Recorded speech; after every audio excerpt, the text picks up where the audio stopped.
So you want to listen to a pretty alright podcast about wrestling, do ya? Well, the natural lad, Jim Swag, has said time and time again that there's only one podcast that's the most decent and the most alright in the industry today. And that's it's the Game Rage Wrestling Podcast.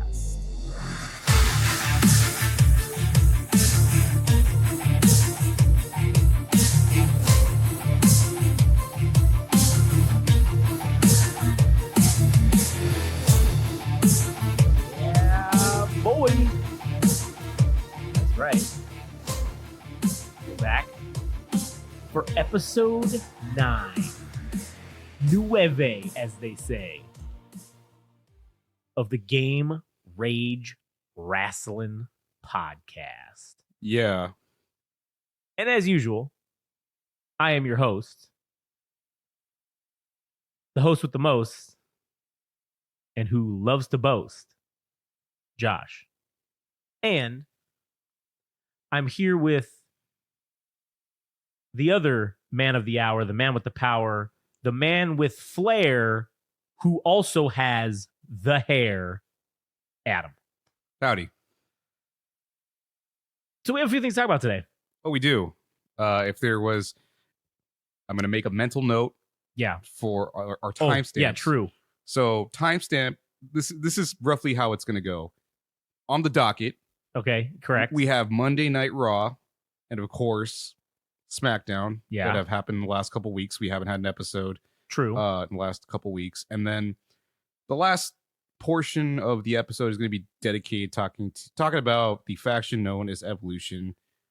Probably one of the greatest factions of all time, if not the best. I would say it's probably the greatest faction. They're probably the greatest faction of all time. So I have some thoughts because I've been thinking about it in terms of our own success or our own journey that I just want to talk about. So yeah.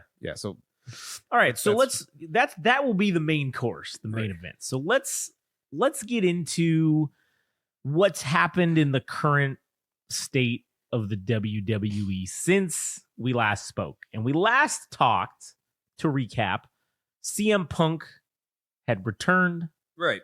And we talked about it. He did his little promo on Monday Night Raw, which was kind of flat, very whack. Boring, scripted, didn't feel authentic to himself. Yes, exactly. So since then, we've had a SmackDown and another Monday Night Raw and another SmackDown. So we had two SmackDowns in a Raw. Yeah. So the SmackDown afterwards was quite uneventful. I felt like Roman Reigns didn't show up. It was basically just fucking Randy Orton. I think did he do something? What did he do? He did something. Or was that on Raw? Maybe I'm getting my days. He signed his contract, and they had some kind of an encounter where LA Knight came to the rescue, and they had like a tenuous alliance because I believe it's against the Bloodline, if I'm not mistaken. Well, this week it actually came to fruition again on SmackDown. Yeah. So I think that's kind of like the bulk of what happened. On Raw, we had CM Punk signing his fucking contract with Monday Night Raw, obviously. Seth Rollins came out, and I did like Seth Rollins' side of the promo that they cut. I thought it was very interesting. I thought it was good. Yeah. I thought it was heartfelt. It was kind of the opposite of CM Punk's seemed very, like you said, scripted. It seemed very WWE writers, I guess, is what it felt like.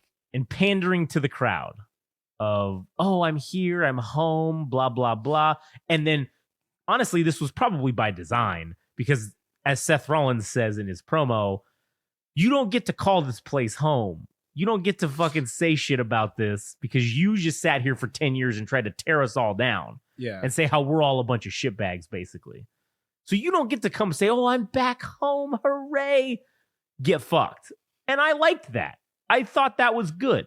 I enjoyed it. What'd you feel about that? All right. My theory on why CM Punk is delivering these very sweet, candy-like Yeah. promos is maybe to get under maybe it's a work. Maybe it's a work to get under people's skin because everybody's expecting him to drop these fucking nukes in these promos. And he's like, "No, I'm gonna play nice." He's like, "I gotta keep my job. This is corporate punk." Yeah. This is corporate Muppet punk, dude. Yeah. He should just be Corporate Phil. That's what his name should become. Corporate Phil. Yeah. This is Phil Brooks talking. Yeah. This is the corporate Phil Brooks. Maybe like, what if that gets under Seth Rollins' skin more because he's actually playing by the rules now? Yeah. I don't know. Just a random thought. That's a very good theory. I think that he's like, I can't lose my job. I gotta eat. Yeah, like, I gotta feed people, man. Yeah. I can't be fucking around and finding out. My money from my last run just ran out. That's why I had to come back. Yeah. As far as the exchange between both of them, I think the deeper cuts are gonna come because there was a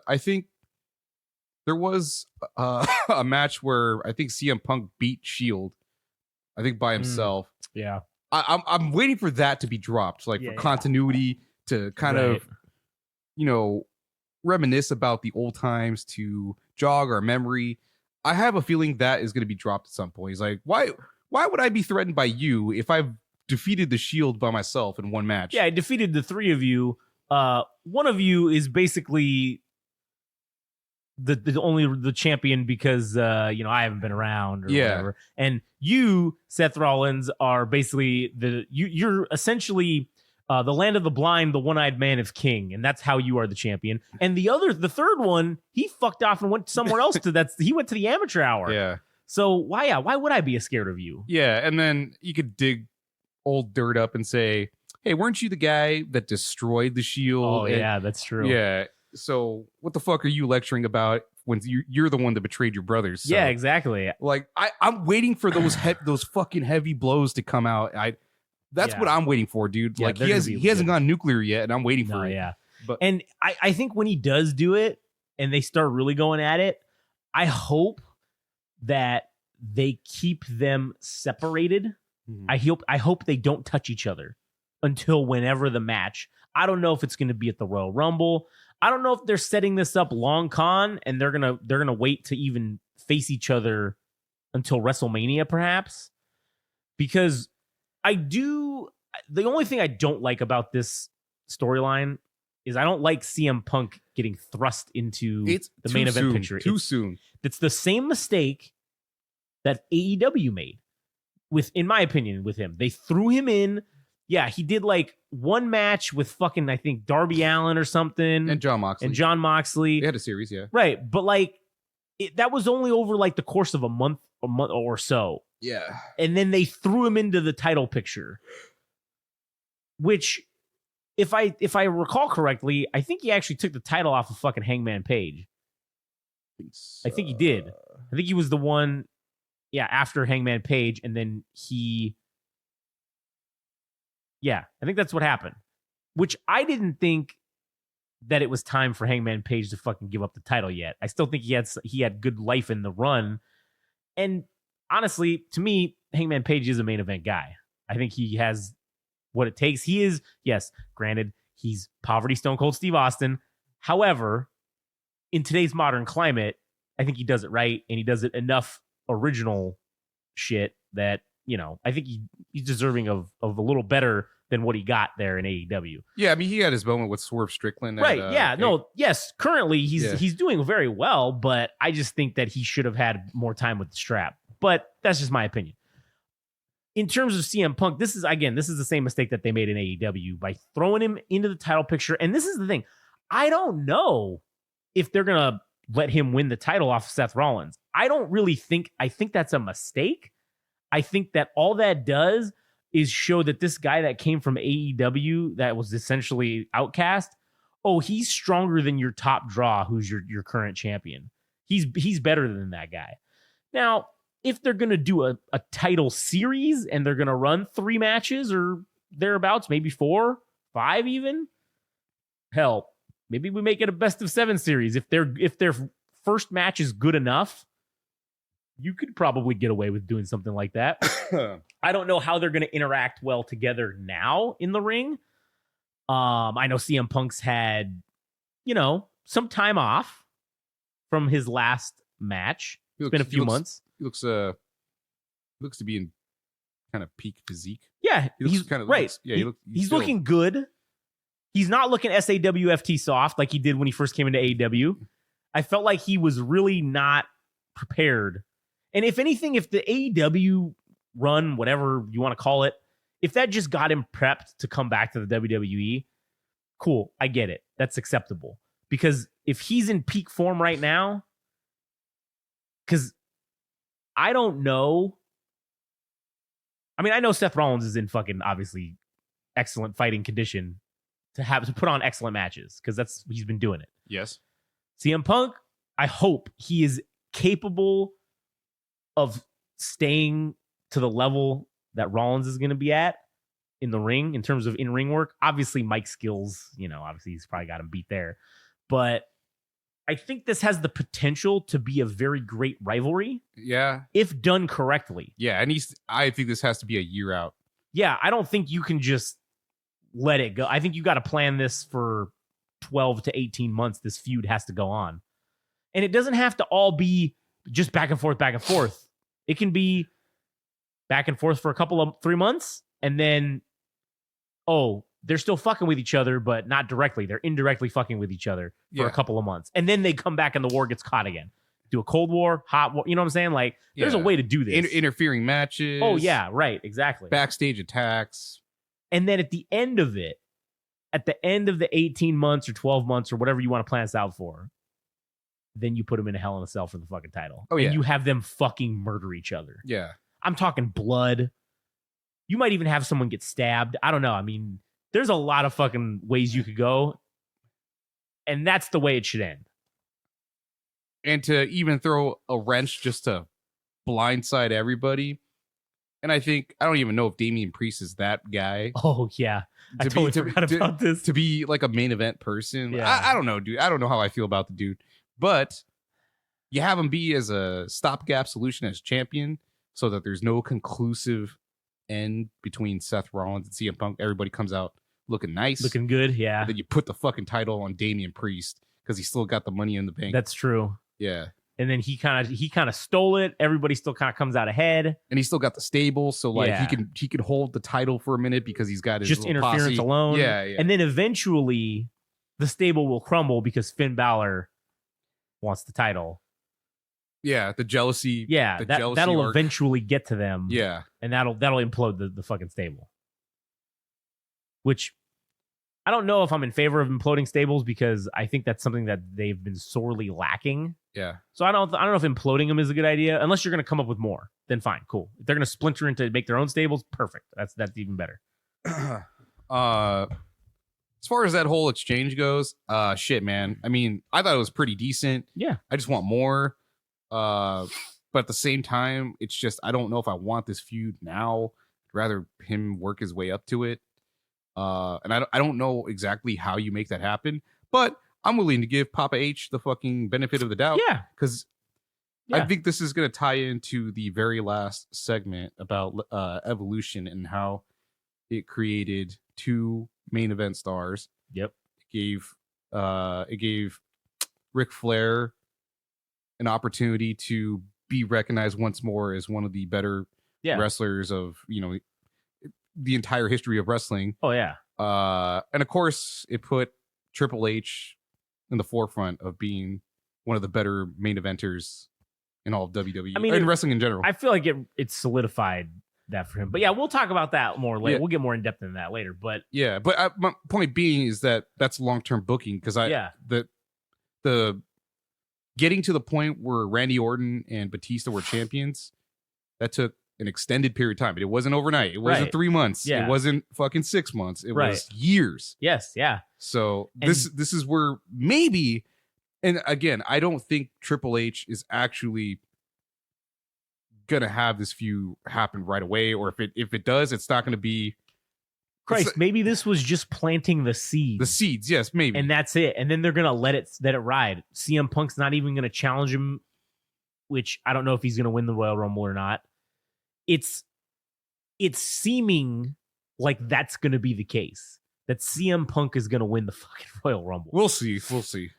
But see, here's the other opportunity or option for that is going to be Cody Rhodes, right? Yes. Obviously, he was the first person to name himself to be an entrant in the Royal Rumble. They're highlighting that for a reason. I don't know if it's to build him up, and then we as the marks will feel the fall when he doesn't fucking win. Could be. It's too late, man. It's too fucking late. Either way, if he does win and goes on to, I don't know if he's going to challenge Roman Reigns. It's just Seth Rollins, whoever he's going to challenge. I don't think I care anymore. I don't think I give a shit. You're talking about Cody Rhodes. Yeah, I'm talking if he. I want to see Cody Rhodes as champion still badly, but in kayfabe, I don't care anymore. He had his opportunity and lost. Not by his own fault. Not his own fault. But now it's been another fucking year, and I don't really give a shit about him winning the title anymore. Do you think it's contradictory that we just said that we like long-term booking, but now we're talking about Cody Rhodes, a year and a half at this point? So I get where you're going with this. I see what you're saying. I hope you do, but I feel like maybe this could be justified in how we're attacking. Yeah, I do feel okay.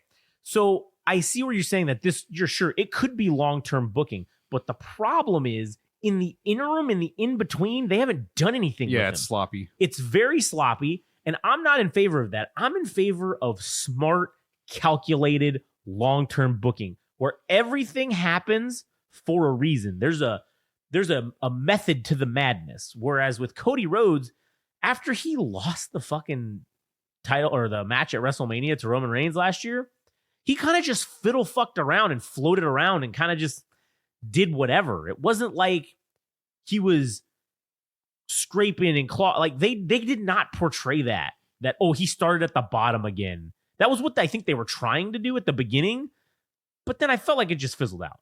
They had one moment, and that was the Brock Lesnar series. Yeah, that's right. But other than that, okay, so what? He fucking fought Brock Lesnar. I don't know, because it was more of you're talking about Brock Lesnar, the guy that took the streak, the person that has pretty much demolished everybody. Yeah. So if you get a win over him, it's like you're on the path. He's demolished everyone, including Roman Reigns. Yeah. So how is it that you lost to Roman Reigns, but yet you defeated Brock Lesnar? In a square match, though. I mean, square in the sense that it was 1v1. Right, yes, it was still 1v1. Yeah. But either way, it still begs because you're never going to get a square match with Roman Reigns. No. This is never going to happen. As long as the bloodline exists, you're always at a disadvantage. And you need to account for that. Yeah. Okay, my theory on how you can patch this up nicely. Yeah. I think I talked about this before, is that Cody Rhodes has made friends with everybody. You go kumbaya with WrestleMania 40, and everybody that Cody Rhodes has helped come to save, all that shit. They simply outnumber the bloodline. They play the favor back by. So it kind of turns into like, it's not exactly a lumberjack match, but they protect the ring, so no bullshit happens. So it's a square fucking match. Or even more interesting, you have dissent amongst the people that are surrounding the rings that don't want fucking Cody Rhodes to win. And then it just becomes a fight like at the end, which I would that would be cool. Yeah, that'd be kind of fucking cool. But I actually don't know if that would happen. But nonetheless, it already feels as though the steam should have been building. If it's going to happen, oh man, this should have been happening like 2 months ago to make it 6 months worth of Cody Rhodes working towards WrestleMania. Because now at this point it's 4 months. Well, it's not even that. It's 3.5 months. He won a fucking match. He won the fucking Survivor Series. He didn't even win the match. He just was on the winning team. His team was the winning team. Yeah. So now we're really just restarting from scratch. And at the Royal Rumble is when they're going to start this journey. Yeah. So you're going from Royal Rumble to February to fucking WrestleMania. And that's it. 3 months, maybe. Tops. 90 days. If that. It's probably even less than that. And that's all this storyline. It could happen. It could happen. Oh, no. I think it probably is likely to happen. But I think it's like you said, it's sloppy. I don't like it. It's sloppy. Now, what they're doing with fucking CM Punk has the potential for greatness. But I don't know if they're going to slop it up. It's hasty. It does seem hasty at the moment. I guess we will have to see how it plays out going forward. Yeah. And at this point, in terms of SmackDown, yeah, Randy Orton's is fucking gonna be the interim Roman Reigns fucking opponent until WrestleMania. Right. So I don't know if I give a shit about that either. Because I know the outcome. It's gonna be Roman Reigns gets to WrestleMania, so he can maybe drop the title there. And to who, it's still a question.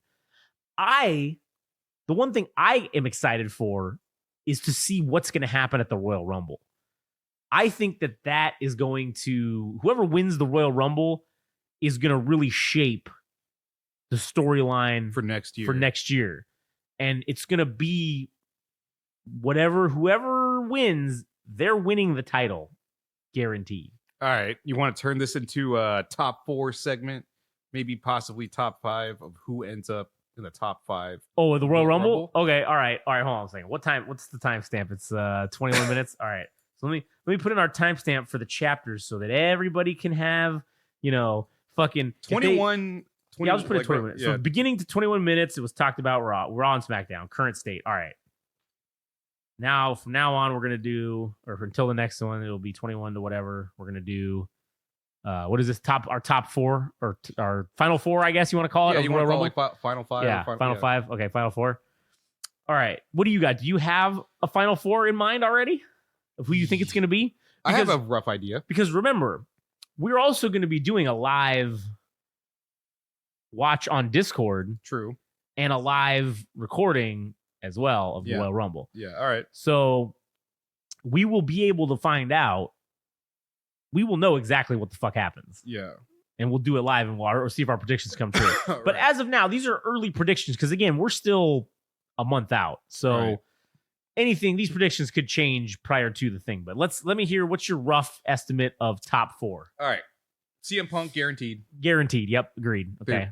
You're not squandering that opportunity. No, you're not going to have him just drop out mid fucking Royal Rumble or at the beginning. So top 4 right there. Oh, I guess we'll go with 5. Make it 5. Okay. All right. Gunther as fucking Intercontinental Champion, pretty fucking decent. It's time for him to get involved in the main picture. Yeah. And this is the seeds being planted. Maybe he doesn't win, but he's in the top 5. He's in the top 5, and then being the fucking size that he is, everybody gangs up on his ass and throws him over the top. Yeah. He's the first to go, right? Obviously. Of the 5 or 4 or whatever. Yeah. And then I think you have Cody Rhodes, obviously, to maybe give people this, unless you want to fucking rug pull them. Man. To be at least in maybe the top 3, but definitely the top 5 for sure. Yeah. Because if they are really going to push the agenda that this guy is going to be a champion at some point, well, fuck, he's got to be in the top 5. He's got to fucking at least finish and end up winning the match. Yeah. I think you also have Jey Uso, who's also over, simply because of the fact you can tease. I think you tease maybe Jey getting a shot at like Roman again, maybe, or just going for any of the championships because he's just kind of over at this point. Like everybody's down with the yeet everybody loves shit. him. Yeah, the yeet shit. The yeet shit blows up like nobody's business. Yeah, and it'd be a nice like redemption arc for him to go away from the bloodline and go on his own path and win his own title, because then that'll kind of solidify him as a main eventer. Yeah. So where does that put me? I put Cody Rhodes, CM Punk, Jey Uso, Gunther. And I think we need one more. You got to have a veteran face, and I say Randy Orton. Randy Orton's number 5. Yeah. Randy Orton, because just like Gunther, maybe his time is not now, but it's definitely coming. Randy Orton is just one of the guys you can throw in the top 5 because fresh from surgery. Oh shit, I left out AJ Styles is also back. Fuck. Right. So who do you think is going to be in the top 5 more? You think it'll be AJ Styles, or do you think it'll be Randy Orton? So can we extend it to 6? Sure, let's make it 6. The last 6, the final 6. Make it 7. All right, because the top 10, yeah. the last third of the Royal Rumble will be. Yeah, because I think this is how it goes. Okay, I think definitely it's going to be CM Punk. Okay. Cody Rhodes, Jey Uso. Okay. Jey Uso, Gunther, right? Gunther. And then you have Randy Orton, AJ Styles, and LA Knight as like the top 7. Because they're teasing on SmackDown since they had this scuffle with the Bloodline. Yeah. And LA Knight and Randy Orton got attacked. AJ Styles came into the fold, but it appears that he's teasing being heel at this point. Yeah. Because he attacked LA Knight for some fucking reason, for reasons that will be revealed at a later date. Yeah. So I think you push that agenda onto Royal Rumble so that you can have a personal feud between LA Knight and AJ Styles to beef. So you do that at the top 7. Right. Yeah. And then Randy Orton maybe just to have in the top 5 because you want him around in like the top, the main event picture. Yeah, I mean he's got the star power for it. So yeah, you just kind of throw him in there, right? Yeah, you're not doing any harm. You're not hurting him by getting him eliminated from the fucking Royal Rumble. Yeah, and I think that rounds out my top 7 now. 5 to 7. Top 5, quote unquote. Yes, I guess that's 7. All right. So for me, I'll go with 7 as well. All right. Because I think 100% guaranteed Cody Rhodes is in there. He's in the top 5. Yes. Where does he end up in the pay-per-view overall? Do you think he wins it? He's in the final 2. Final 2? He's in the final 2. I say final 3. Final 3. You think you think he's the third to last one to be eliminated? Yes, unfortunately. Man. Okay, so I had Cody Rhodes. I think we're also going to see CM Punk as well. I think that's a guarantee. You can't squander the opportunity on like a feud or something. Unless maybe you're going to have Seth Rollins come in and fucking somehow pull some trickery and eliminate him earlier on. And then that's how you get their feud cracking or some shit. But who knows? But I think CM Punk's in there for sure. I don't think LA Knight's in. Think he's in? I think LA Knight is falling out of favor. I think that he's over, but I think that, and again, I can't speak for fucking what Triple H thinks, but I can speak for what I think is, as over as he is, to me, he's always just going to be poverty fucking rock. Like that. His mannerisms, the catchphrases, the sunglasses, the vet, like everything is just fucking Attitude Era, poverty rock. And I'm not saying that that's bad, but I'm saying I don't think that the machine recognizes that as viable for main eventing, which is why he's kind of been where he's at.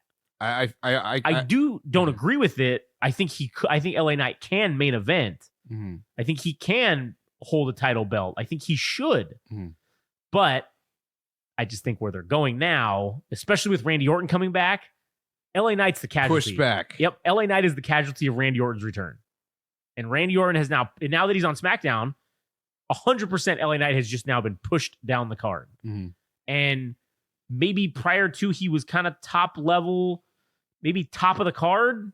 Now I think he is solidly a mid-carder. And that's where he's going to kind of remain until something happens with this Roman Reigns situation. I don't know if age plays into the fact.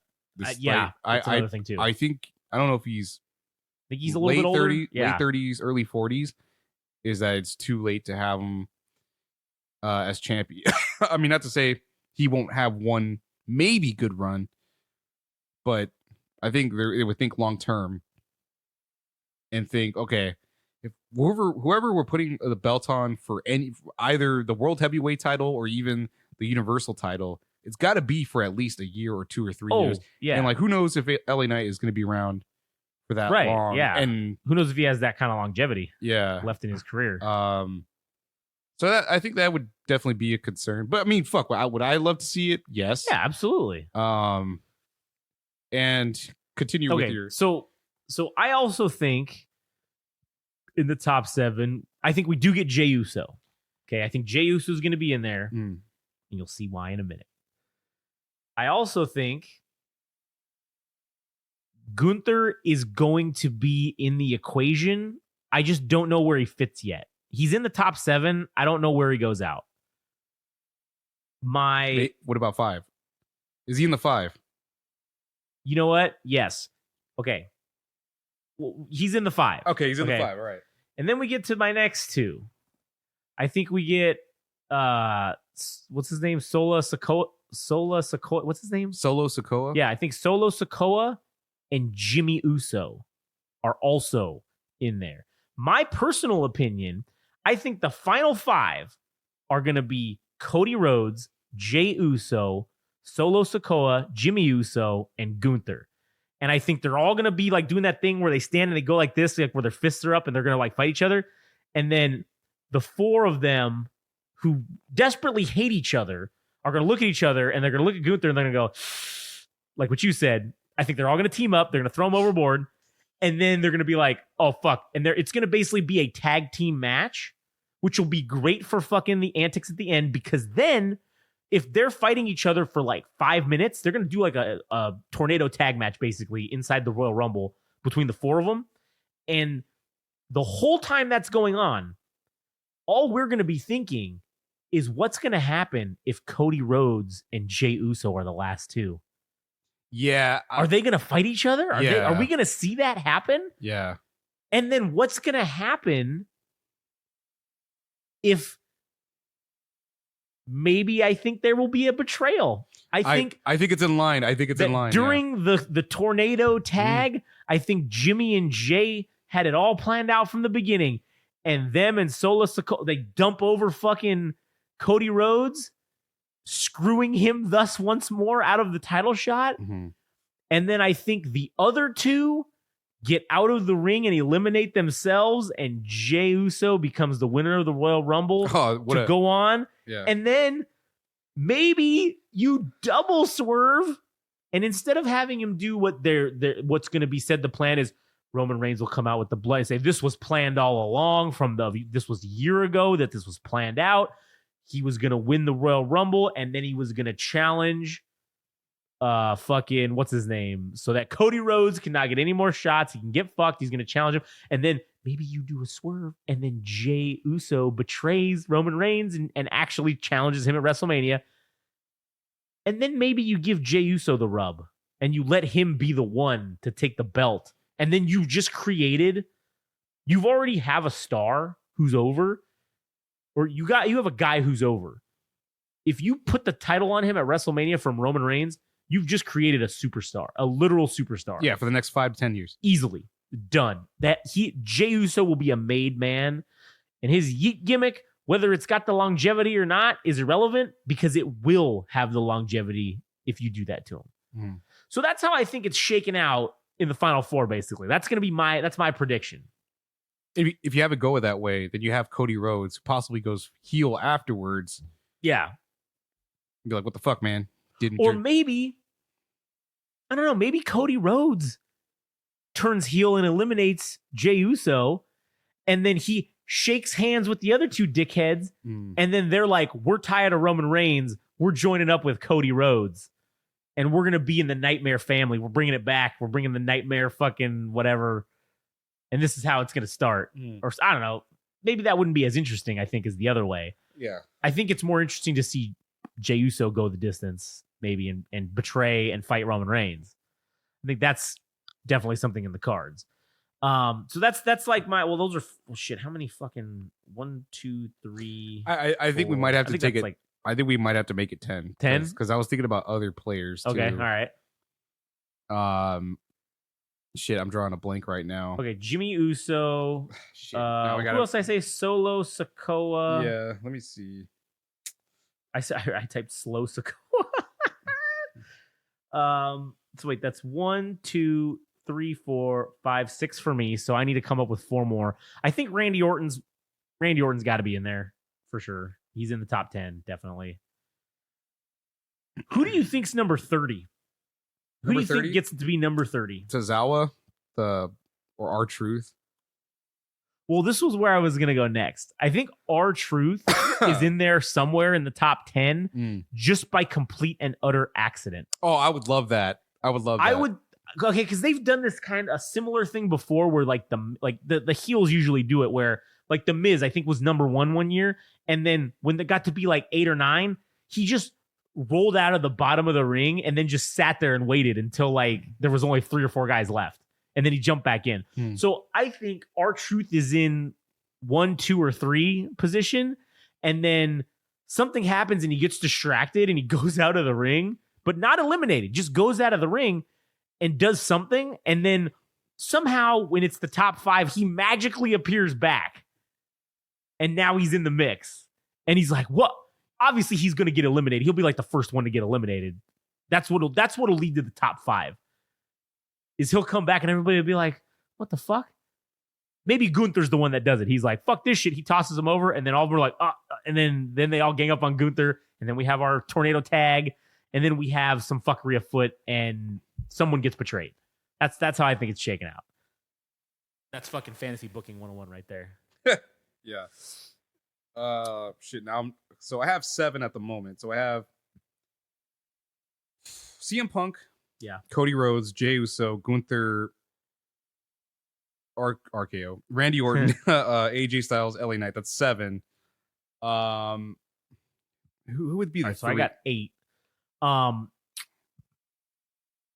thinking they have this dude called Grayson Waller. Yeah. I feel like it's time they kind of put him in the fold. Yeah. For mine, my opinion on the AJ Styles LA Knight deal, I feel like one of them is getting eliminated in the first third of the Rumble. Yeah, one of them, I think they're both going to be in the first 10 entrants.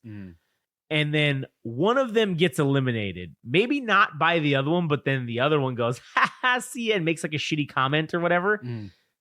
Which one was eliminated goes to the back. And then in the second third of the Rumble, they come back and they toss over the other one, either LA Knight or AJ Styles. And then this is how their feud gets built for essentially a WrestleMania grudge match is what it'll probably turn into.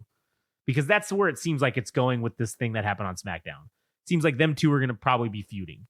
Yeah. So it's mid-card level bullshit, but I think the two of them will put on a good match. Oh, I just remembered. Okay.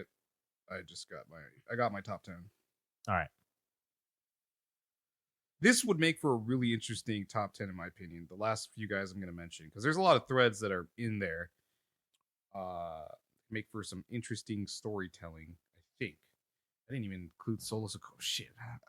I don't know why I'm not interested in him. Like, I don't give a shit, and that's why I didn't include him, because I just find it very boring. The thumb thing. Agreed. I don't really like that. Yeah, boring. It's dumb. Doesn't have the mic skills. I don't think he has the build to sell a thumb fucking killing somebody. His predecessors, Umaga did it. Umaga had the build. This dude's kind of small. I don't think, and that's not an insult to him. I just don't think that finisher is good for him. I think I can't suspend my disbelief enough to fucking buy that. His thumb fucking... He's not main event material to me, just in general. Agreed, he's not. But I do think for the purposes of this storyline this thread that I threw out there, I think it works. Okay. And I think it does elevate him. And listen, we did, I don't know if we talked about this before, but with Jimmy and Jay, someone's got to be the Jannetty, all right? Like, someone's got to be the Marty Jannetty. And at this point, Jimmy Uso's the fucking Jannetty. Right. So at least doing this, you also may elevate him a little bit as well. Okay. Raise his stock a little bit. Okay. You know? I see that being good for everybody involved. Okay. Anyway, so to round out my top 10, can't believe we fucking we're like, 5, 7, 8, 9. No, first we were like, maybe the 4, and then 5, 7, 8, 11, 12. Who's going to be in the Royal Rumble? Let's just do all 30. 6 and a third chance of winning the Royal Rumble. Scott Steiner math. Oh, Jesus. Oh, Jesus. The numbers don't lie. He's fat. I'll make the son of a bitch bleed. So to round out my top 10, I have Drew McIntyre. Oh, shit. You know, that's another one, too. Yeah. I mean, dude, if they have to justify putting him in the top 10, because if he's pissed off that CM Punk came back and he hasn't been getting his title shots. I mean, he attacked Jey Uso in a match. Well, I mean, they actually fought in a match or whatever. Yeah. Then he kicked Sami Zayn's ass. Like, to have that play out in the Royal Rumble in the top 10, Sami Zayn definitely wants to have that son of a bitch thrown over. Yeah. So you got to have Sami Zayn and Drew McIntyre. So that's 8, 9 right there. And then you have Kevin Owens for the friendship that he has between Sami Zayn, but also doesn't like Jey Uso, doesn't care for him all that much. So you have that in the mix as well. Yeah, right, he probably right. goes out number 10, maybe. I don't fucking know. Could be. But just the fact those 10 guys alone would make me excited to watch the Royal Rumble. But then again, dude, I'm actually just excited in general when it comes to the Royal Rumble match altogether. Like, I don't know what's going to happen. I don't think CM Punk is going to win. I hope he doesn't. Yeah. My pick would be, hopefully, to the surprise of everyone, maybe Jey Uso, dude. Maybe. That's who I'm thinking. They really they pull a swerve, because it's just under the surface that nobody's paying attention to it. Yeah. Nobody else is thinking that Jey Uso is gonna win. That Yeet Boy is gonna win the Royal Rumble. No one fucking would see that coming, except for us. We saw it. You heard it right here. Yeah. First and only. The super kick haver. Yeah. So that makes my top 10. That's your top 10. Who do you think? Not necessarily top 10, but every year they have a couple surprise entrants or whatever, right? Yes. Okay. Who do you think is a surprise entrant? And is it, are you think they're going to go nostalgia acts, or do you think they're going to go full-fledged fucking return of somebody? It's hard to say because, I mean, at this point, who isn't probably retired or who has that kind of prestige to make a return that people would care about? I don't know. Okay, so this is one of the things I'm looking up right now because I am curious to know whose contracts at AEW are expiring at the end of 2023. Mm-hmm. Because I have a feeling that there's going to be some trade. There's been movement happening, right? Mostly it's been benefiting the WWE. Yeah.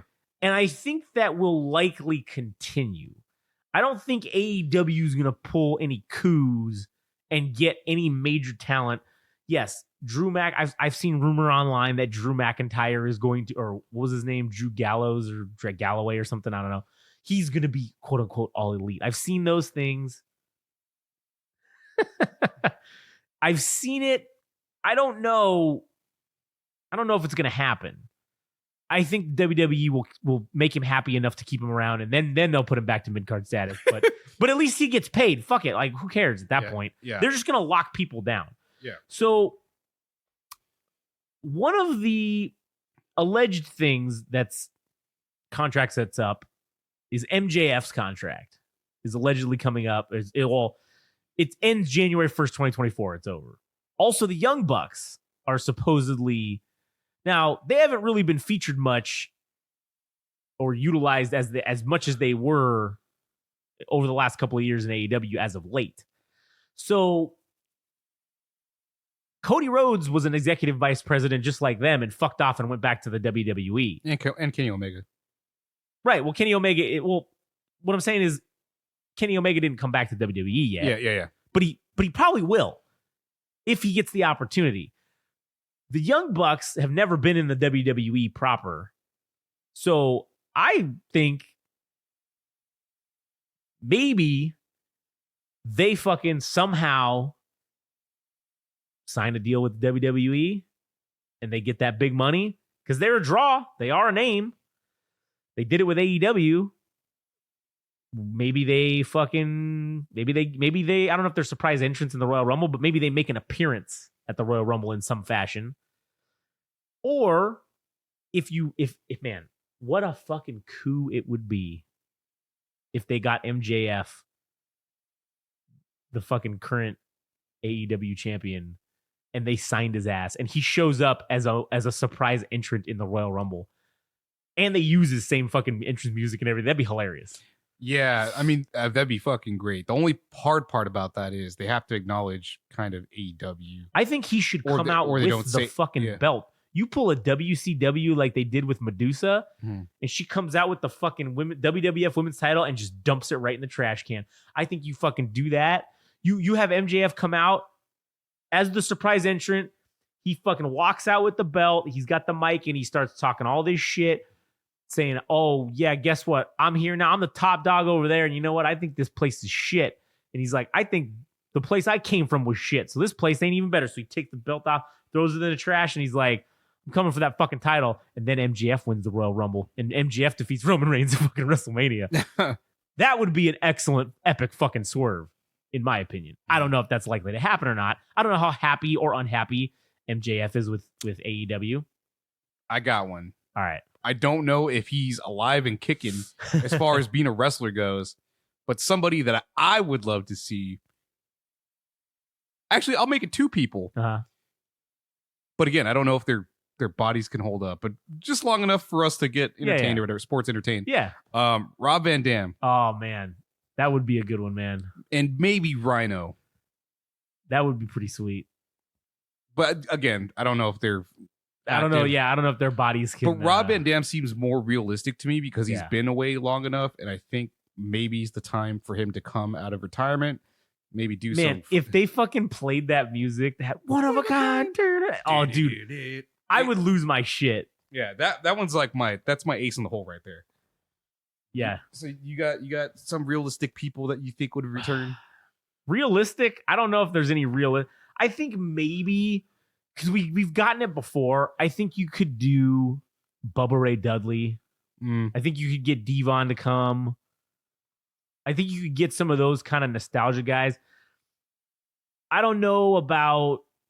It'd be cool if they got Billy Gunn and maybe Road Dogg. Yeah. But I don't know Billy Gunn's deal with AEW. Yeah. And he is currently in like a hot gimmick with the fucking... what's their names? What are those guys' fucking names? The Acclaimed or whatever? The Acclaimed, yeah. So, I mean, I don't think that he's... I mean, maybe he hates it. I don't fucking know. But that would be cool as shit if they could get him maybe to come out.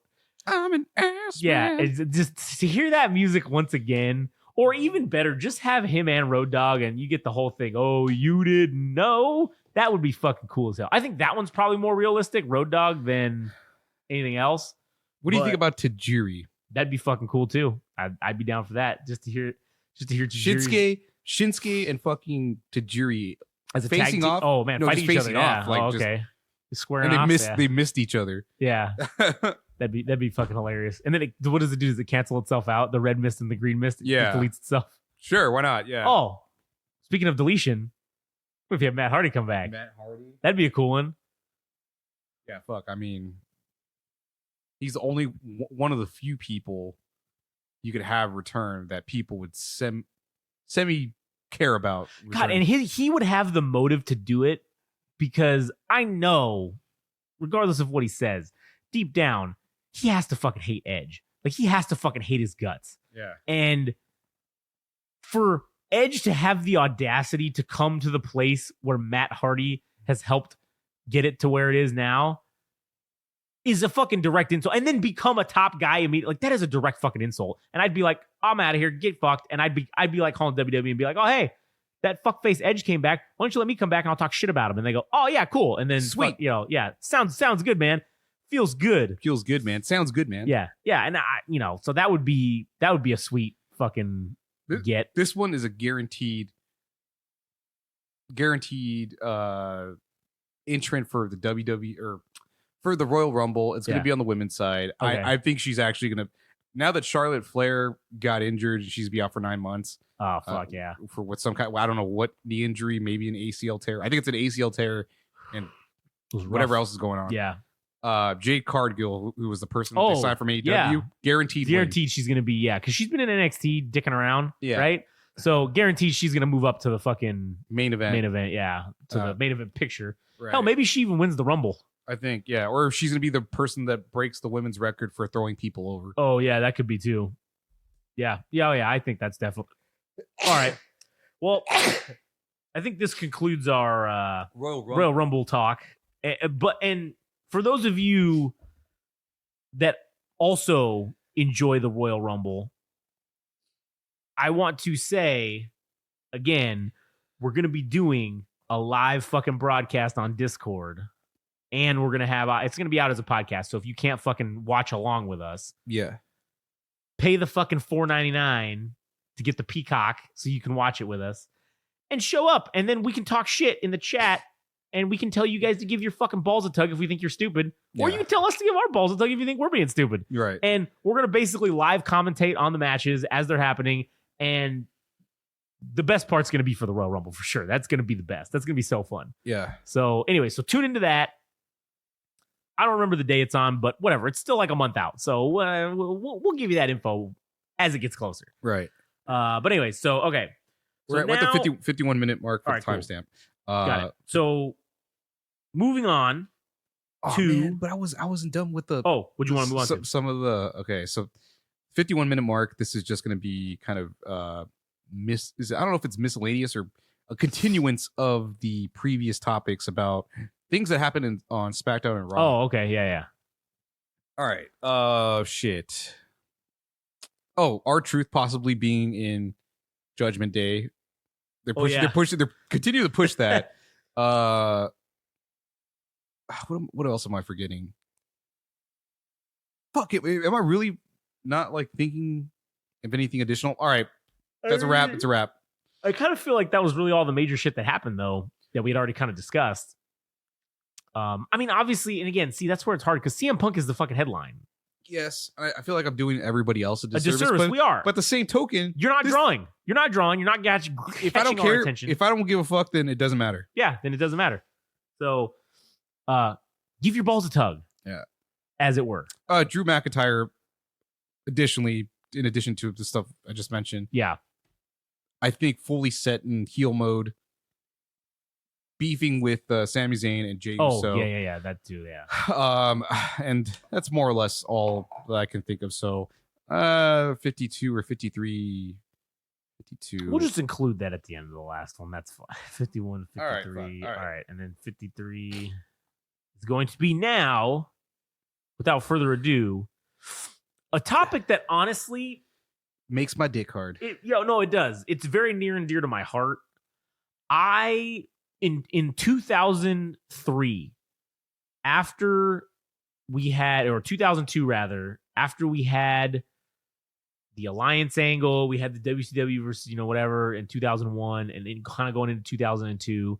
And then in 2002, we had our big fucking daddy shit go on. We had Rock versus Hogan. Yeah. You had Triple H winning the first ever, or not the first ever, but taking the undisputed title off of Jericho. You had Hogan winning the title. There was a lot of shit that happened, but in 2003 when they did the brand split, or the end of 2002 when they did the brand split, I kind of thought, yeah, this will be okay. And it kind of was. To me, other people I know will have differing opinions, but to me, Raw was always the superior show in terms of what I thought was more entertaining. And part of the reason for that, is because of Evolution. I think that at the time in 2003, when this kind of started, or really, I guess it was back in 2002, really, was when the beginnings of it started happening.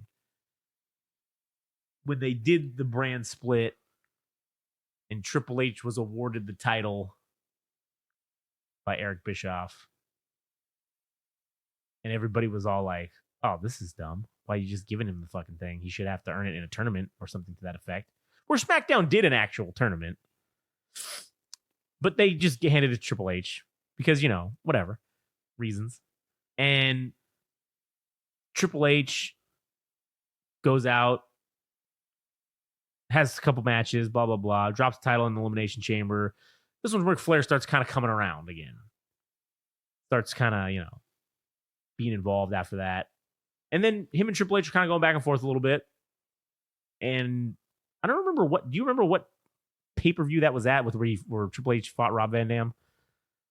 Do you remember you watched the thing just now, or earlier? I don't remember. Yeah, well, whatever. It doesn't matter. Either way, I'm thinking maybe it's Unforgiven. I feel like that's what it was. It was like Unforgiven 2003, maybe, or two, maybe. Yeah, one of those. I think it might be 3. Might be 3. You're right. So then I'm not 100% sure about the pay-per-view, but it was for sure in 2003. I just remember Rob Van Dam and Triple H going at it. Yeah, and they had a great match, and fucking man, everybody thinks Rob Van Dam's about to win the title, and fucking Ric Flair comes out, and he's just like, oh, everybody thinks he's gonna help RVD because Ric Flair's face, so is RVD. Nope, total swerve. Gives the fucking sledgehammer to Triple H, and Triple H fucking sledgehammers Rob Van Dam, and then he's like, Flair's just like, yeah, pin it. The referee counts it, and then Flair grabs the title, and he fucking like presents it to Triple H, and Triple H is just so astonished. He's like, what the fuck is happening here? And from there, it just escalated where it was kind of the two of them, and then they decided to bring in 2 more guys, a young Randy Orton and a young Batista. I don't know about young because Batista was older than green Batista, a fresh. Yeah, Batista. That's fair. A non-veteran Batista. They bring him in. And they have that promo when they first fucking were all in the ring together and they made the fucking Evolution. Before that, we get to that point. Yeah. There was Scott Steiner and Triple H beefing. Oh, that's right. Yeah. And Randy Orton made some remark on Monday Night Raw about, Scott Steiner going to fuck it up and not going to be champion. And Randy Orton's fresh off coming up surgery. He says he's 95% healed, and Scott Steiner's like, "Oh, I'm gonna beat your ass," and all that shit. And the night ends with Scott Steiner and I believe Randy Orton beefing. That was the match, and then the cavalry comes, and it's fucking Triple H, Batista, Ric Flair. Yeah. I think I'm hoping that's what, if I remember it correctly. And then sometime afterwards, we get to the point that you're. Yeah. Then we get to where they're all in the ring, and Triple H is basically just announcing, he's just going through and saying about how you've got the legend of the past, 16-time World Heavyweight Champion Ric Flair. Yeah. You've got himself, the current and reigning World Heavyweight Champion, who's the best representation of quote unquote today. And then you've got the future in Randy Orton, the top of the future in Randy Orton and Batista. And he goes on and talks about how this is the evolution of wrestling. And basically they just proclaim themselves to be the new stable Evolution. Right. And from that moment on, I mean, it's on. They're doing the fucking getting limos. They're wearing the fucking suits. They're fucking doing bad guy shit and doing it well. They're fucking taking names. They're kicking asses. They're giving no fucking quarter to anyone. No regrets, no remorse. Just straight up doing whatever the fuck it takes to be the absolute best. Good. Yeah, so it was Batista versus Scott Steiner at the end of the night. But Randy Orton made a quip at fucking Scott Steiner, and at the very end of the night, they let him have it. And the pay-per-view was, let's see. Yeah, it was Unforgiven. Oh, okay. For Triple H and RVD. Yeah, okay. Anyways, continue. So obviously we've talked in the past about pro wrestling being a big fucking influence on our lives. And to me, Evolution was kind of always what I've strived to have or to be with, like, if I had a stable, it would be a group of dudes who are fucking straight savages that are literally willing and ready to do whatever it takes to get to the top. To claw, to scratch, to fucking step on who you got to step on and do it without regret and without remorse. That's kind of what I've always envisioned. And eventually, Evolution had all the titles. They had the World Heavyweight title on Triple H. Ric Flair and Batista were the World Tag Team Champions. Yeah, that would be Armageddon 2003. Three. And that match with Triple H and Rob Van Dam, that was 2002. So that would theoretically start. Yeah, that was like the beginning of this whole thing. Yeah. And then the payoff, the end result, this wasn't even the end. This was like the midway payoff. Yeah. The midway payoff is they have all the titles. Mm-hmm. They become the most dominant stable. And then slowly, over time, in 2004, at SummerSlam, Randy Orton gets an opportunity to fight Chris Benoit for the World Heavyweight title. And he wins. And that's now almost a year later after they win all the titles. And essentially, they do this little thing where Triple H is just like, oh, yeah. And then he gives the thumbs down, and then Batista fucking slams him, and they whoop his ass. And it's a big old thing. And then eventually Triple H gets the title back from Randy Orton, I think.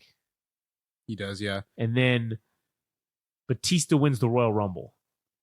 And that's what leads to Batista fucking doing the same thing.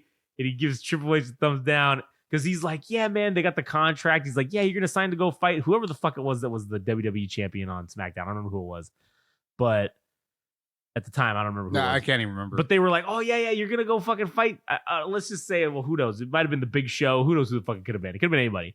You're going to go fight this guy? Oh, yeah.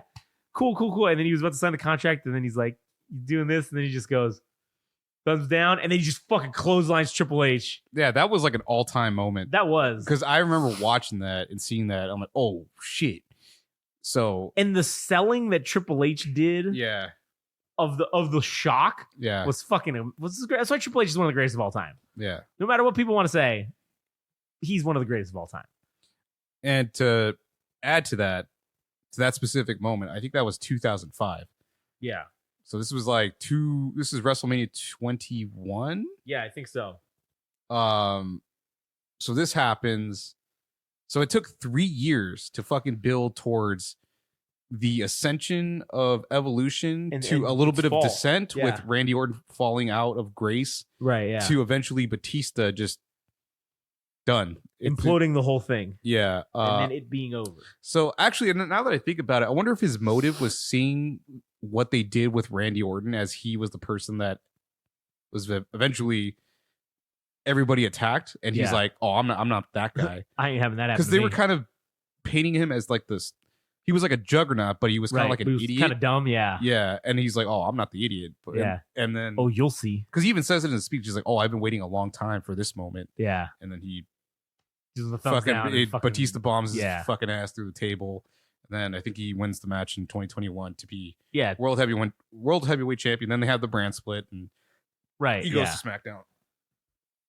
So, so in terms of our own lives, speaking to everything you just said about Evolution, it just, I was watching this, I'm like, holy shit, this didn't happen over. It felt like when I reflect on it in my teenage years or whenever this happened, I'm thinking, oh man, this felt like a flash. Like this whole, because I was interested in everything that was happening, right? Oh yeah. And then thinking back, I'm like, oh my god, it took 2 years for Randy Orton to become World Heavyweight Champion. It took 3 years for fucking Batista to become World Champion. So I'm thinking, you know what? I can't really be worried about what we're doing. I mean, shit, I enjoy everything we do as far as podcasting goes. Yeah. All this stuff. So I'm thinking in terms of success, I can't I'm not even sweating what's going to happen because finding out how they built. If Triple H was kind of like the architect of how the Evolution came together to keep Ric Flair straight for like a couple years, right? Yeah. And then also to build a new set of main eventers. I mean, shit, it didn't happen overnight. It was over an extended period of time, and I think for us to build ourselves as main eventers, quote unquote, for podcasting, or if we want to get anywhere, that it's not going to happen within fucking 30 days. Oh, right. Yeah. It has to happen over an extended period of time. So I'm cool with the journey, dude. I'm cool with the journey. We need to get to that point where we're at. This is our long-term booking. Yes. Right. And this is something that I have said, and I haven't said it on here, but I'll say it now, that for our purposes, I feel like we are fucking knocking on the door of greatness. We're fucking tapping away. Now, granted, no one's answering. No one's even giving us a, hey, asshole, what do you want? We're not getting any of that, which is fine. It may take a year. It may take 2 years before we get a, yeah, what do you want back? And hell, it might take 3 or 4 before the door unlocks and opens up. Shit, the door may never actually unlock and open. We may have to kick the fucking son of a bitch down with fucking feet and axes and fucking shotguns and go straight inside and take what we want. Mm. But right now, us just knocking on the door,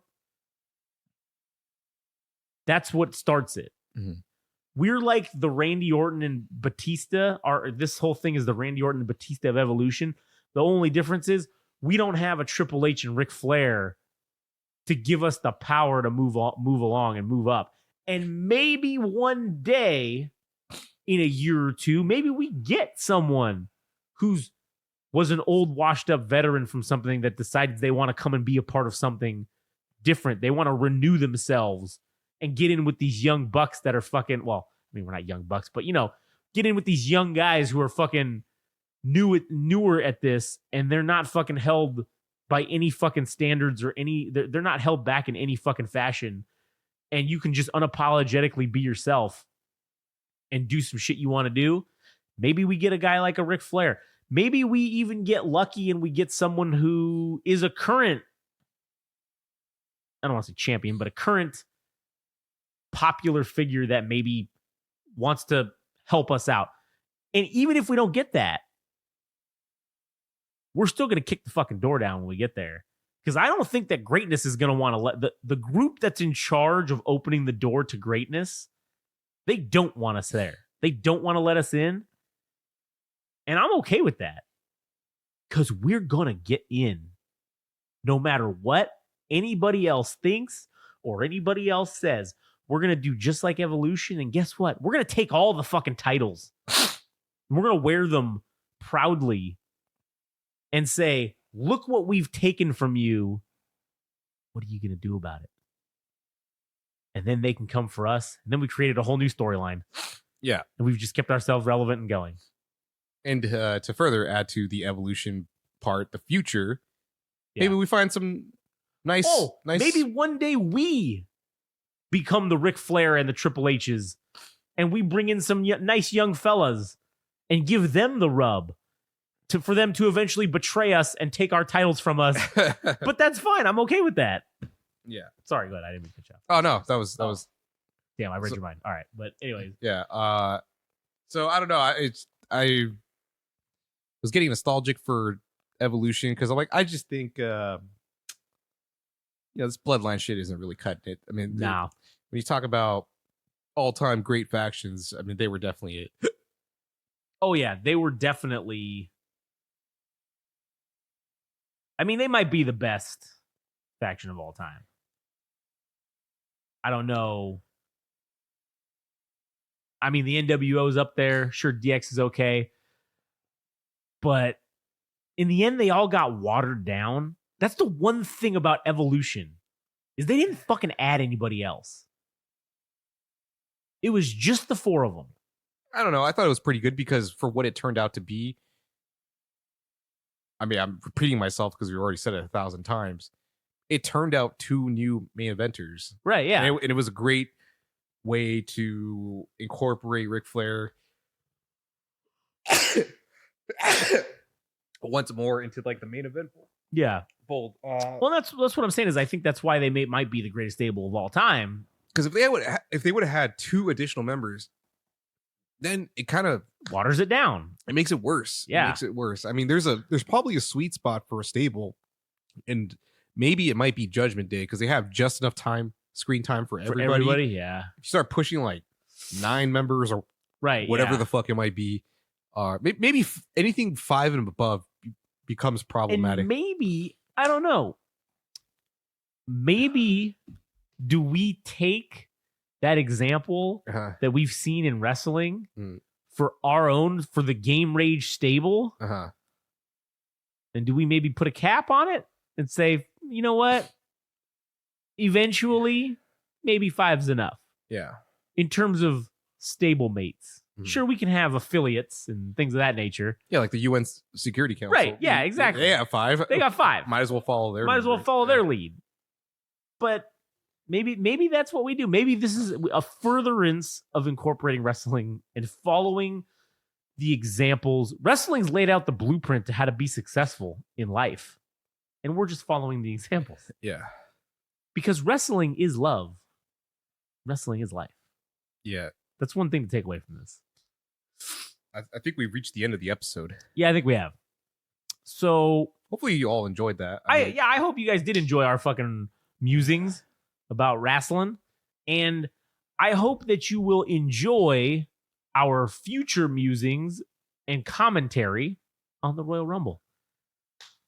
I'm really fucking looking forward to that. Do you know when is that at the end of the month or what? Do you know when that is? That's a good question. Let me just the Royale Rumble with cheese. Damn it. Royale Rumble with cheese. Royal Rumble 20. It's Saturday, January 27th, 2024. Month? Fuck. Yeah, man. Fuck. Really, a month. really giving my balls a tug on that one. Yeah, that's a hard one because fuck, but here's the other thing. We're gonna have about 4 weeks. What's this? Yeah, we're gonna have like 5 weeks of Monday Night Raws.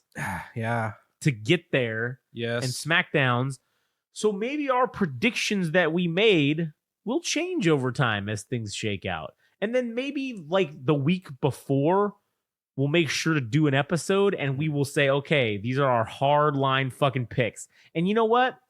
We're going to parse it down to top 5. We're not going to fucking do this bullshittery of top 8 or 10. Yeah. We're going to take the last 5 guys. We're going to pick and we're going to fucking stick to that. And then we're going to do our guesses for surprise entrants. And then you know what we're going to do in honor of our Truther segment? We're going to pick what number R-Truth enters the Royal Rumble, and then we're gonna pick the number of that he is eliminated at. Hell yes, that's a great idea. Shit, man. So this is the one thing I forgot to talk about. Okay. And I'm just gonna bring it up very quickly. Yeah.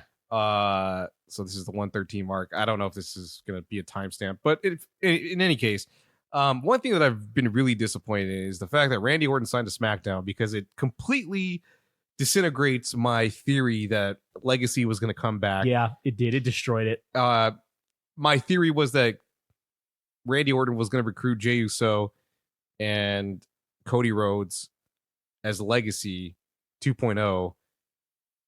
Not only because of the fact that Randy Orton had a stable known as Legacy years ago, but because Cody Rhodes was also in it. He was in it, yeah. And the other guy fucked off. I don't know what happened to him. But to have a third member, since Cody Rhodes and Jey Uso have been teaming up, I thought it'd be cool to have him in there. And he's also a legacy kind of superstar. Right. So it fits the mold. Yeah. So we have like multi-generational wrestling talents all in one group. Yeah. I mean, in a stable. The shit writes itself. It does, but how do you fuck this up? How do you not do this? Yeah. So damn it, Triple H. Fucking A. Give your balls a tug, then pick up the phone and give us a fucking call over here at Game Rage, and we'll set you straight as to how to navigate this shit. Not that you need our help, but man, are these ideas not better than what they're putting out currently? I feel like they are. I feel like seeing the Legacy return is a much better use of Randy Orton as opposed to just using him as the mid guy between WrestleMania to get Roman Reigns to WrestleMania. Yeah. I feel like that's again a waste. It's a waste.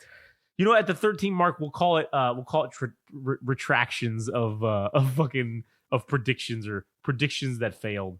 Yeah. Failed prediction. Because that, God, it fucking sucks, man. Sure does. Like, this is such a better way to fucking use them.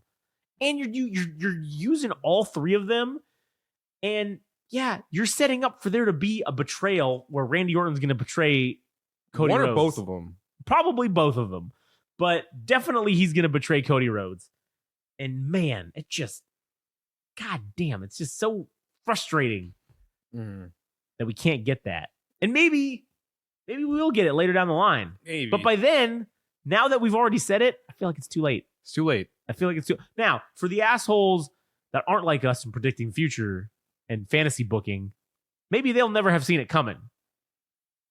And for the new kids, they won't even know what the fuck a legacy is or what the fuck's a legacy. And they'll have to go back and watch the YouTube videos and see what the legacy was all about with it's fucking poverty fucking evolution. Oh, it's bootleg. I don't even know if it's poverty. It's just bootleg fucking evolution. It's not anywhere near what evolution was, but yeah. It was an attempt. But if they did it now, the 2.0 version, then it would be sweet. Really, I think you should just fucking get rid of the legacy part and you just have Randy Orton make Evolution again. Evolution. He's the Triple H. I don't know who you could get to be the Ric Flair, but then you have where you have Randy Orton be both. Maybe he's both those things. Present and past, and then present is Jay and Cody, and then the fourth member would be the new guy. Hell, maybe it's Gunther. Maybe you get him involved. Yeah. Fuck yeah. And then they just have all the titles again. Right. But because Randy Orton will be the champ, them two dickheads will be fucking tag titles, and that's the Intercontinental title. You got all the titles now. It's genius. I don't know. It's genius. And again, there's a whole group of people that don't even know what the fuck Evolution was. Because that was can't believe I'm saying this, but that was 20 fucking years ago. It was Evolution. Evolution is God, I wish we could use fucking songs, man. God, because that would be the theme song for this episode for sure. Yeah. Evolution. God, I hate fucking copyright. Yeah. It's so dumb. I just want to use every song without being sued. Without paying. Without being sued. Or having to pay an exorbitant amount of money for it. Yeah. Is that too much to ask? I don't think so. I don't think it is. I don't think so, but all right. So anyways, do we try to shoot for 120 or do we just leave it at what is this, 117? Yeah. Well, what else you got? You got any other fucking topics regarding professional wrestling that we could maybe squeeze another fucking 13 minutes and get to an hour and a half? I was debating about whether, because I think I reached out to you thinking, oh yeah, let's go to WrestleMania, and then oh shit, let's talk about that. Yeah, that's a good idea. Yeah. So Adam says, hey man, I think we should go to WrestleMania this year. Yeah. And I said, I think you're right. Also, however, the time mark I think is like 117 for I'll just put WrestleMania 117 WrestleMania shit talking. WrestleMania dreams crushed. Yeah, WrestleMania dream crushed. I would say that when the tickets first went on sale, I don't know, a few months ago, I was cool. I was getting into the thing. I said, you know what? It's 40. It's in Philadelphia. I've never been to Philadelphia. Fuck, maybe we make this like a little trip. Frank and I were kind of talking about it. Maybe we just go to one night. Maybe we say, fuck it, and go to both nights. I don't know. Let's see how much the tickets are. So on the outset, if I could have got tickets, which you get basically entered into a lottery. Yeah. So I was not one of the fortunate ones selected. So okay. I didn't get to get tickets at the reasonable price that they usually are sold at, which I think the WrestleMania tickets for nosebleeds, I think they were starting out at, it's like $100 a night. With the fees and all that shit and taxes, you're probably looking at like $150. So you're looking at about $300 to sit in the nosebleeds for both nights if you can get it. Now, I had said to you, hey man, I'm pretty sure that there's no more tickets because they sell out within the first 20 minutes or less. I was like, I'm pretty sure there aren't any tickets available for us to go unless we're going to pay from a reseller and then we're going to fucking pay a heavy premium. Yeah. And then I believe your response was, Oh, nah. No, they're like $300. I think I did see 300, but they're basically behind the stage. So the ramp. Yeah. Like all so extreme obstructed view. Yeah, so when I clicked on that, maybe I was deceived thinking that it was like the mid-range, like not at floor level, but just like the mid-level, yeah. I'm $300. That's a hell of a deal. Yeah, and then I clicked on the motherfucker, and it said $800 to $900, and even like $1,000. Yeah, and that was that was dream crush. That was the end of it. I'm like, you know what? WrestleMania at home with endless food. That probably sounds a lot better. And a live podcast will probably be better, more constructive. And I mean, shit. Would it be great to go to WrestleMania? Shit, it would be even better if they paid us to go there. Oh yeah, that's true. Or to go for free. Yeah.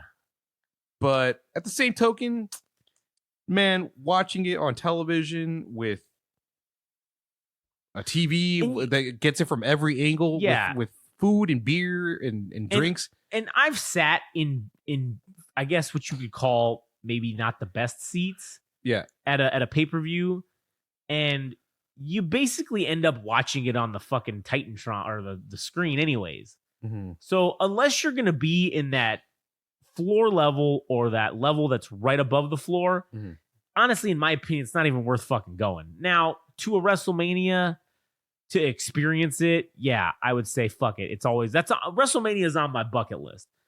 40 ain't happening. I'm sure and I'm hopeful in the next 10 years they're gonna come back out here to the West Coast. Maybe even do it in LA again. I imagine that's a newer stadium. They did it once there. Was it last year? Last year, yeah. So I feel like in another 4 or 5 years they'll be back. They'll be back, yeah. I also think that they're going to do it in Vegas because the Raiders are getting, I don't know. They didn't build the new stadium yet, but I don't think, right? The Raiders? Aren't they? Did they build them a new stadium? They got it. Yeah, they got a new stadium, Allegiant Stadium. Yeah, there you go.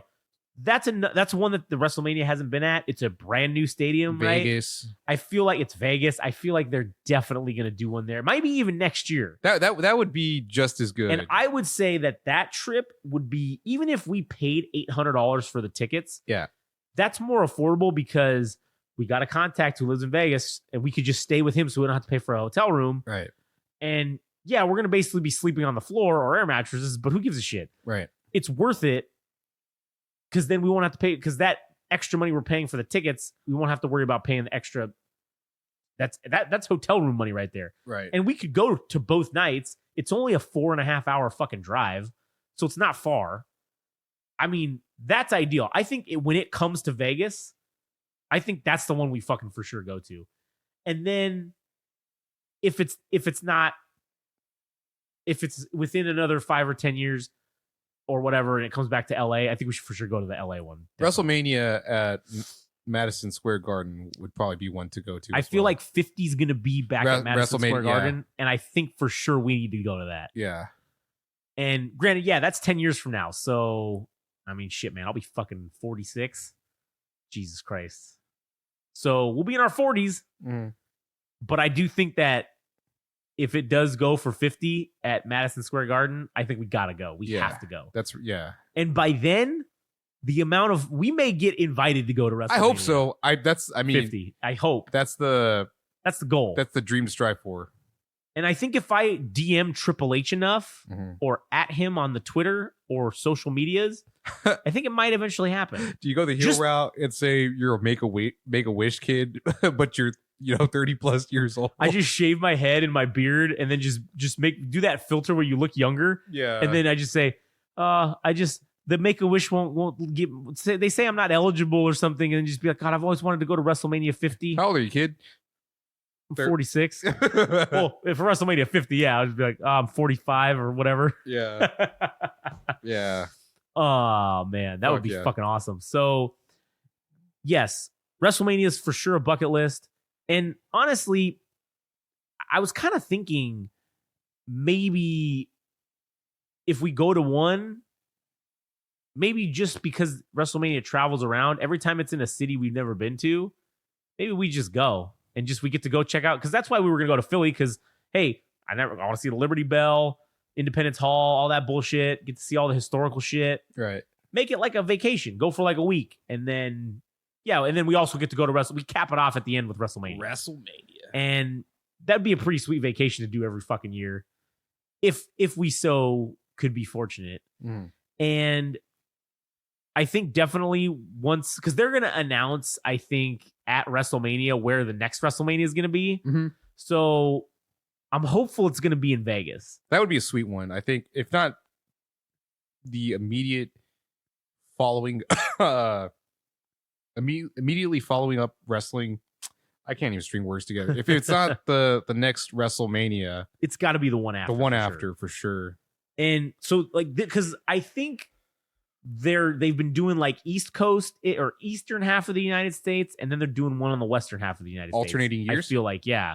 So I think since this one's on the Eastern half, because it was on the Western half before with LA, COVID doesn't really count because they did it in Tampa Bay. Philadelphia, right. Yeah, so I think the next year it's going to be back on the West Coast, which is more attainable, or the Western half of the United States, right? Which is more attainable for us to go to because it's cheaper. Yeah. So that would be the perfect setup for Las Vegas. For Vegas. And again, I know they love doing stadiums and they love doing new ones, so perfect opportunity right there, right, for them to fucking utilize the Vegas stadium. And it's not during football season. It's in fucking April or March. So it's the stadium's just going to be sitting there jerking off, right, doing nothing. Why not fucking book a goddamn WrestleMania and make a shit ton of fucking money? Yeah. Because WrestleMania, at no matter what anybody says about it, WrestleMania equals money.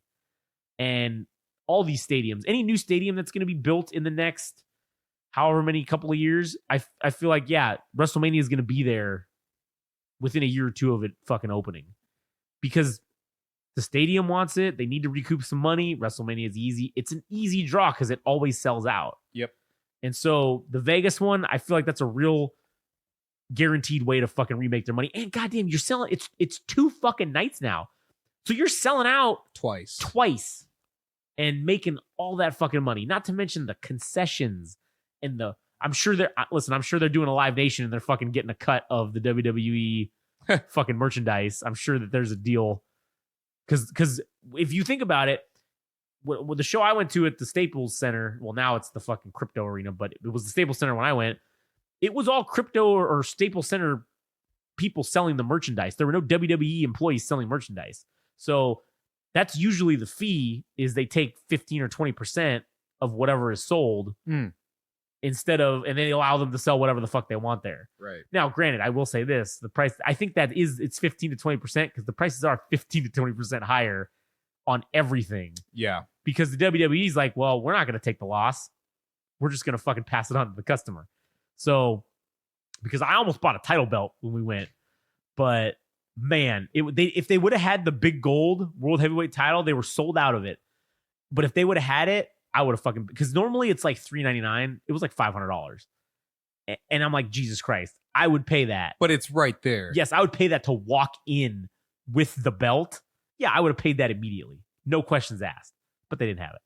And I think the other one that they had was the old WWE, like the Undisputed, like when they made it like one belt.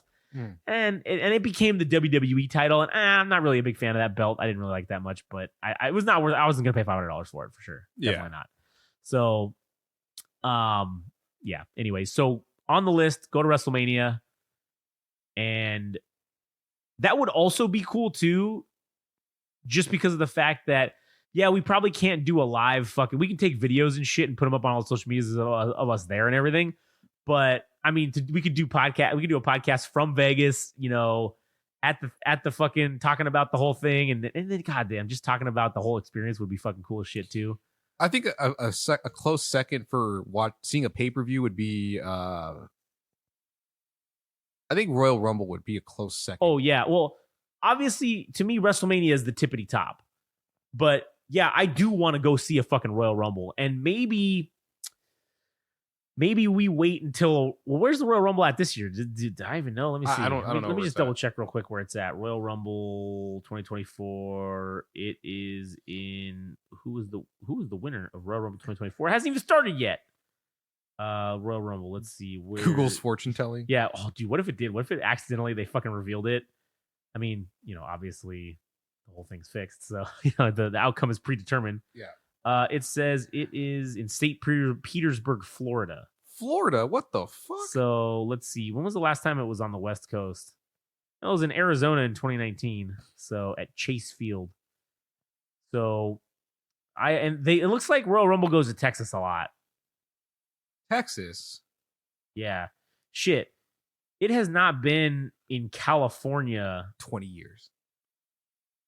Almost. 2005 it was in Fresno, California, and that's the last time that's the last time it was in California. There of all places. I will say though, to me, this means we're due. We're due for a Royal Rumble. In LA, that'd be sweet. And especially at the fucking at the new stadium, the whatever. You could do it anywhere, dude. You could do it at the LAFC stadium. You can do it at the SoFi. There's so many stadiums here. There are so many in Southern California. They could put it anywhere. And you know what? We talked about this a little bit on the music podcast about the Native Americans doing in all these venues. But what if they built an arena? Yeah. And fucking Wrestlemania or the Royal Rumble or something. Oh man. Was here at Pachanga or fucking San Manuel or whatever. That'd be tits. That'd be fucking off the chain. I feel like if they do that, the only way they get that done is if they do it in Palm Springs or they built like a 30,000 like stadium, yeah, and they just throw heaps of money at them. Oh yeah, to make something like that happen. Because off on a tangent, but I was driving down the freeway. And you see advertisements all over the place for Yamava and Pachanga. But one that I saw that kind of left me a gasp or had my jaw on the floor was Red Hot Chili Peppers are going to be playing. And I'm not like a huge fan of the Red Hot Chili Peppers, but I know they're an arena act. Yeah. And they're fucking playing at Yamava at San Manuel. And I'm thinking, oh my God, dude, the San Manuel tribe is got to be fucking throwing them guaranteed money. Oh, yeah. A nice chunk of change. Yeah. To get this band out to the Inland Empire. Yeah. It's so wild. It's so fucking wild. And to me, it's only a matter of time before they go after the WWE or even maybe AEW. Because I'll tell you what, I'm not going to discriminate. If there's an AEW pay-per-view that comes to Ontario, I don't know necessarily that they're going to be at SoFi, but like if they go to Ontario or even the crypto arena, I think they just did one over here in the Coliseum Inglewood Forum. The Forum, that's right. That's what it's called, the Forum. So, I fucking just wasn't paying attention and fucking fucked off and missed it. But the next one that comes out here, I think we should probably go see that and just do that. Just go see a live AEW. I haven't seen any live AEW events either, so that'd be cool to just go see. And then I'd prefer a pay-per-view where we know maybe some shit's going to happen and then as opposed to, but I mean, shit, even if they just came out to do a Dynamite or fucking whatever the Saturday Night Collision one is, I'd go watch that. Just fuck it. Who cares? The tickets are probably super cheap and, it'd be a fun time. I mean, wrestling shows are always fun times, you know? Not to throw shade at fucking AEW, but they sure as hell aren't selling out. That is fact. That is a fact. We could probably do that thing where you wait till the last minute to buy the tickets at the door and get them for like nothing, like $8. We could probably get it. They might even pay us to go in. Yeah, for sure. So anyways, oh, fuck yeah. We made it past an hour and a half. Oh yeah. Hot diggity damn. Anyways, well, thank you for listening to our musings and our ramblings to get us through to an hour and a half. And anyways, you know what to do. Follow us on the shit if you like it. If you don't like it, well, give your balls a tug. All right. Also, stay tuned for fucking Royal Rumble and look for us to be at a WrestleMania, hopefully in the next 18 to 24 months or thereabouts.